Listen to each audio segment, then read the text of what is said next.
ne se voit pas comme ça, mais Malo est musicien professionnel depuis 20 ans. Il est ici en plein milieu de son stage en entreprise. L'une des étapes de sa formation Greta, maison bois au Saturbois. J'ai eu la chance de faire la dalle en bois ici, de revenir après, quelques mois après, pour faire des montages de murs, des levages de murs. Et puis j'ai fini le stage au mois de novembre ici pour faire tous les intérieurs, pose de parquet, lambris, de voir vraiment une maison partir de rien et d'arriver. C'est très très gratifiant, c'est vraiment quelque chose d'extrêmement gratifiant. Ouais.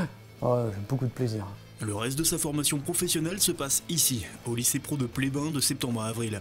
Avec son plateau technique labellisé et ses formateurs, c'est le lieu idéal pour l'apprentissage de la charpente et de l'ossature-bois. Le premier module en début de formation, c'est surtout l'utilisation des machines-outils, des machines électroportatives et le trait de charpente traditionnel français qui a été classé patrimoine immatériel de l'humanité.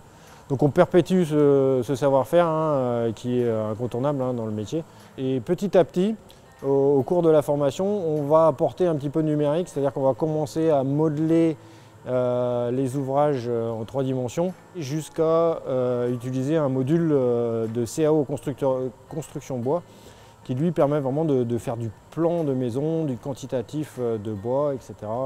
Des outils numériques qui facilitent l'apprentissage des 15 stagiaires issus de tout horizon, mais qui leur servira aussi en milieu professionnel. Modélisation de plans, chiffrage des fournitures, présentation aux clients ou maquettes communes avec les autres corps de métier. L'accent dans la formation est mis sur la pratique avec des chantiers spécifiques chaque année. On a réalisé une charpente de chapelle, un comble de moulin à vent. Cette année, ça va être une roue de moulin pour Pont-Aven.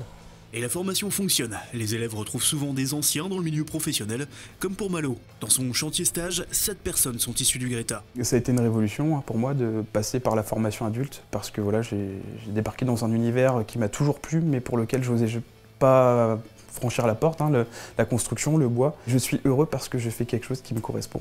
Et ça, je le dois vraiment à cette formation, c'est clair. Aujourd'hui, c'est Malo qui saute le pas.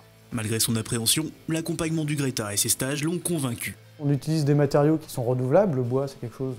En plus, les entreprises avec qui j'ai travaillé sont des entreprises qui utilisent que du bois français. C'est beaucoup plus rapide, c'est beaucoup plus léger, c'est plus écologique. On sent vraiment qu'il y a un vrai développement dans le bois à l'heure actuelle.